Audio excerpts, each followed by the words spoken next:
very controlled on the bench. Off the bench, he would participate in acting roles with the Old Globe and other productions, and he would get out those emotions that he would be subdued about on the bench. He had wonderful courtroom control. Interest in everybody, his fascination with what you did. If you met him at a party, he would start asking questions about your job. He was fascinated about other people's lives and what they did.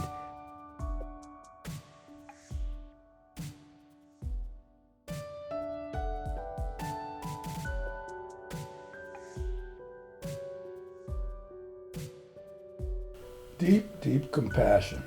Though he was strong enough to send certain defendants to state prison, he would correspond with them and they with him for years.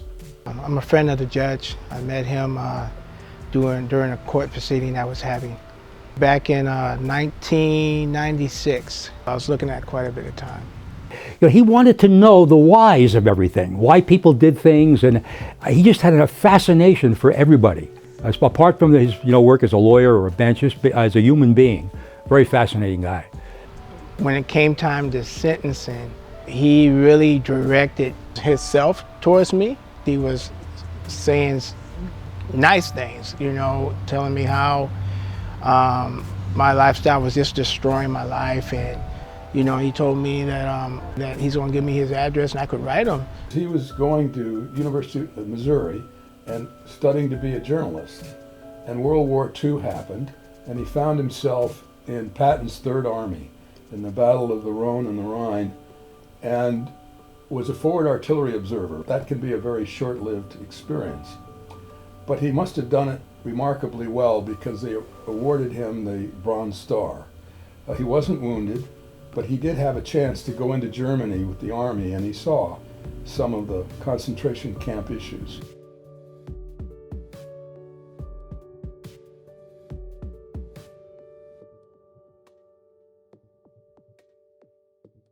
And he applied for a job with the Stars and Stripes, which is still a military newspaper, and his first major assignment was to cover the Nuremberg trials. And I think beginning then, that experience was profound in his life, because he watched Justice Robert Jackson, who was the lead U.S. prosecutor, stand up for the right to a lawyer, the right to due process, when at least two of the other countries that were participating wanted to take these defendants out and shoot them. So that really changed his perception. He wrote the Legacy of the Nuremberg Trial, the book on it, and the due process that was given to these horrible men who did these horrible things. He opened something up in me. That was my turning point. From being rebellious and anti-system and anti-this, anti-that. I was pretty destructive that way, and that kindness, act of kindness, caused my heart to sort of change or have it produce some type of fruits of repentance in me.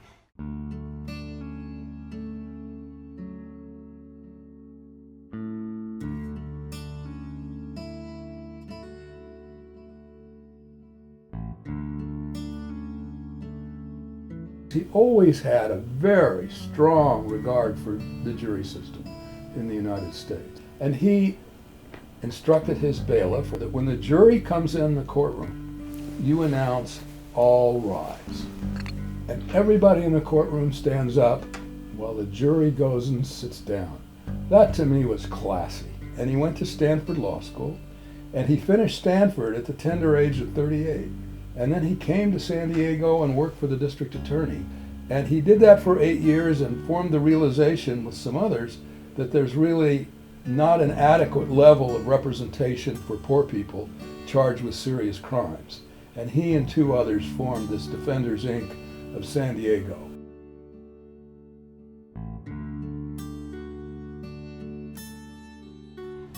I got to know him where he wasn't really he was a judge, but he really wasn't a judge.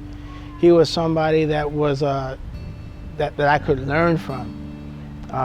He was more like a teacher, a counselor to me. I was able to comprehend a lot of stuff he was saying. As I was drawing back on that wisdom he was giving me, my life started to change. Even while I was inside, you know, I was able to temper myself. I started as a prosecutor with the city attorney's office. The Bar Association was putting on this kind of a seminar with a lot of the heavy hitters in the criminal defense bar were going to talk, but Norb spoke. And I'll never forget it, because when that guy finished talking, I said, I'd like to work for that guy. I'd like to be a criminal defense attorney. I mean, he turned my whole life around as to what I wanted to do in life. I'm self-employed. I'm a car detailer, and I also do carpets. I'm married, I have a daughter, I'm taking care of my mom. I'm not sure Norb would think that much. He wasn't a person that wanted to collect honors or recognition.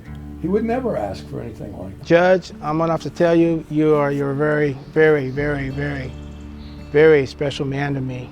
You had, and you still have, a big impact in my life. You mentored me, you nurtured me back to health. And, you know, just to be a good representative of the human race, of mankind. You taught me that. Thank you very much. And, you know, you're the greatest man I've ever met. And I love you.